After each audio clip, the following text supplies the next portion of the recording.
UP में पहली बार मिला कोरोना का कापा वेरिएंट। ये लीजिए, ये कौन है? गोरखपुर में डेल्टा प्लस वेरिएंट के 2 केस मिलने से हड़कंप। गोरखपुर में 2 डेल्टा प्लस और 1 कापा वेरिएंट की पुष्टि। डेल्टा प्लस से देवरिया के 66 साल के शख्स की मौत। अप्रैल मई में जीनोम सीक्वेंसिंग के लिए लिए गए 850 सैंपल। ये कापा वेरिएंट भी आ गया है। मतलब मुझे ऐसा लग रहा है एक भारत की बड़ी मशहूर कार कंपनी है, उसके कार के ब्रांड्स ऐसे ही चलते थे, डेल्टा, अल्फा, कापा, ये वही वेरिएंट जैसे दिखाई दे रहे हैं। But this is a serious business. यहां पर गोरखपुर देवरिया में 2 मरीजों में कोरोना के डेल्टा प्लस वेरिएंट की पुष्टि हुई है। नेक्स्ट चेंज करें इसको यहां पर बड़ा तेजी से। डेल्टा प्लस से संक्रमित 2 मरीजों में 1 की मौत हो चुकी, दूसरा आइसोलेशन पर है। नेक्स्ट चेंज करें इसको यहां पर। 30 मरीजों की जीनोम सीक्वेंसिंग रिपोर्ट में 2 डेल्टा प्लस 1 कापा 27 डेल्टा वेरिएंट मिले हैं। नेक्स्ट, कापा वेरिएंट यूके यूएस में काफी कहर बरपा रहा था। डेल्टा प्लस और कापा वेरिएंट मिलने का यूपी में यह पहला मामला है। आईजीआईबी दिल्ली ने 30 मरीजों में जीनोम सीक्वेंसिंग की रिपोर्ट जारी की है। मैं चाहूंगा सीधे इस खबर के साथ बहुत तेजी से, बड़ा तेजी से मैं इसके बाद चलूंगा। दीपक सर मेरे साथ है। दीपक सर, अब ये क्या है? ये व्हाट इज ये कापा क्या आ गया है? ये समझ से परे सर, ये हो क्या रहा है? उनका लिंक चला गया है, बट आई गेस उनकी आवाज आ सकती है। लेकिन कुमार कुंदन, तेजी से मुझे बताइए गोरखपुर के हालात।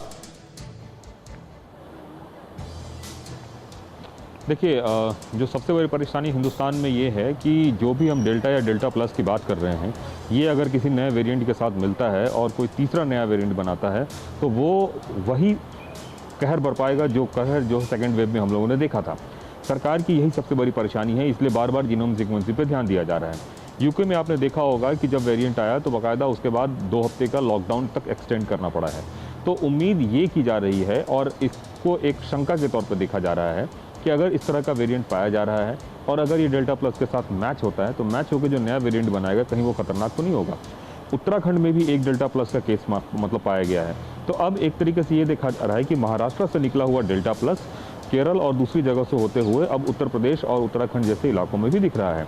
यही एक परेशानी है और इसीलिए बार बार अलग अलग जगहों पर जीनोम सीक्वेंसिंग को लेकर बहुत तेजी से काम करने की कोशिश की जा रही है। निशांत, आप जो बता रहे हैं मैं सीधे चलूंगा यहाँ पर। दीपक सर, आपका वीडियो लिंक टूट गया था। सर, ये कापा वेरिएंट ये क्या है गोरखपुर में?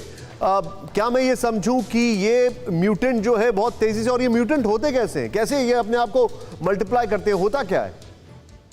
देखिए, वायरस का एक बेसिकली जो लीनिएज था 1617 जो लीनिएज है उसी का ही एक पार्ट है कप्पा, समझ लीजिए, जिससे डेल्टा भी डेवलप हुआ था। 1.16172 जो डेल्टा वेरिएंट है, ये समझ लीजिए उसी का पैटर्नल जो लीनिएज है उसी से ये डेवलप हुआ कापा है। तो ये बेसिकली म्यूटेंट क्या होते हैं, वेरिएंट जो हैं वो उसके अंदर में किसी एक पर्टिकुलर पार्ट पर या किसी एक पर्टिकुलर प्रोटीन के अंदर चेंजेस आ जाते हैं तो वो उसमें म्यूटेशन कहलाता है। फिक्र आपकी, सोमवार से शुक्रवार रात 9 बजे सिर्फ TV9 भारतवर्ष पर।